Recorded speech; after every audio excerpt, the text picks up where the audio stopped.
Hey everybody, this is Yahiko here. I figured I'd do a little video of for the entire Fast and Furious series, leading up to Fast and Furious 6, and then after that I will be doing my review for Fast and Furious Tokyo Drift,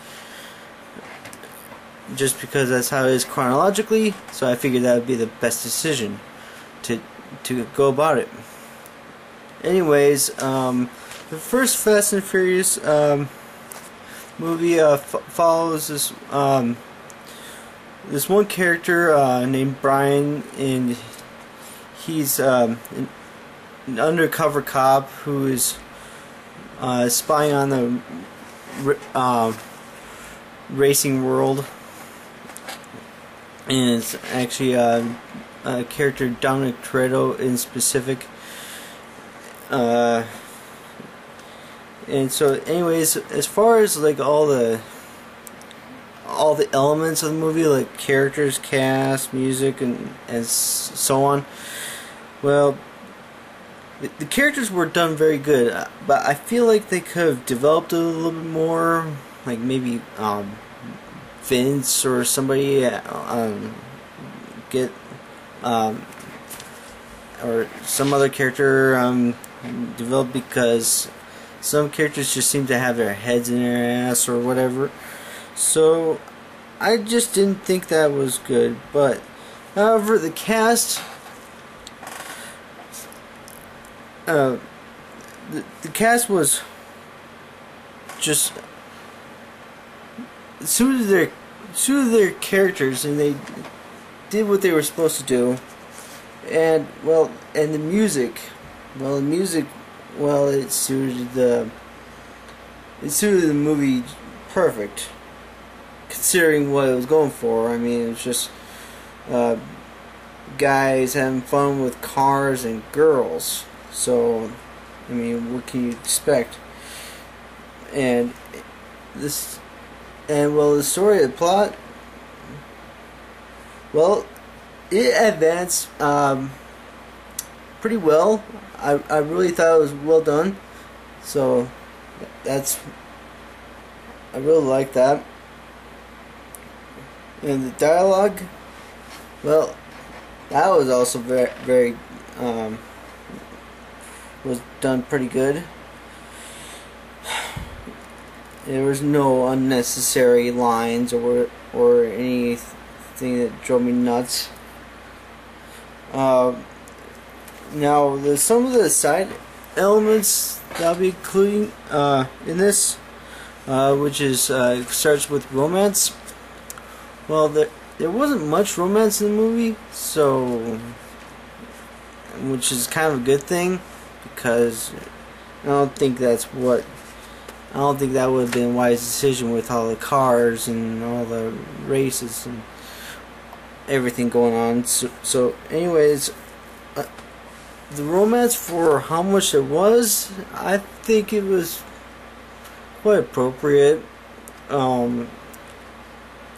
It did have a few cheesy lines or whatever, but it wasn't bad. In fact, nothing in this movie was bad. It just, some things could have been done better.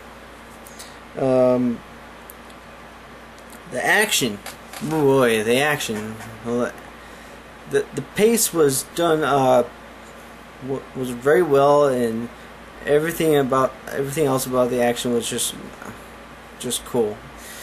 So, and kind of, I definitely had a good time. Anyway, and also the CG. Well, if there was CG, I didn't notice it. So, if there was, good there, because it blended in perfectly with the rest of the movie. The comic relief. Now, there was some in the movie, and it definitely helped carry the movie, because if there wasn't any, it would have been way too serious and kind of maybe a little depressing. So, so that comic relief definitely benefited the movie, and can't remember who had the most. I think it was mostly between Brian and Dom or whatever. But anyways, I'm gonna finish with rate this movie. Now the way this is gonna work from now on, it's gonna be a little different from my first two reviews. I'm gonna round to the nearest hundredth of decimal. So if it's like 3.124 or whatever, I'll just be 3.12 and so on and so forth. But anyways, my rating for Fast and Furious is 3.9. So, and I also like to get into real quick about Fast and Furious. Well, the Turbo-Charged Prelude. That's kind of like the in-between short film between Fast and Furious and Too Fast, Too Furious. Now, there's not much to say about Turbocharged, but for what it was doing for transitioning, it was just basically Brian racing and traveling across the country until he ends up in Miami. So, and there is no dialogue aside from the stuff that's in the end of the first movie, but that doesn't really count. So I'm gonna give Turbocharged a perfect 4. So that concludes my reviews.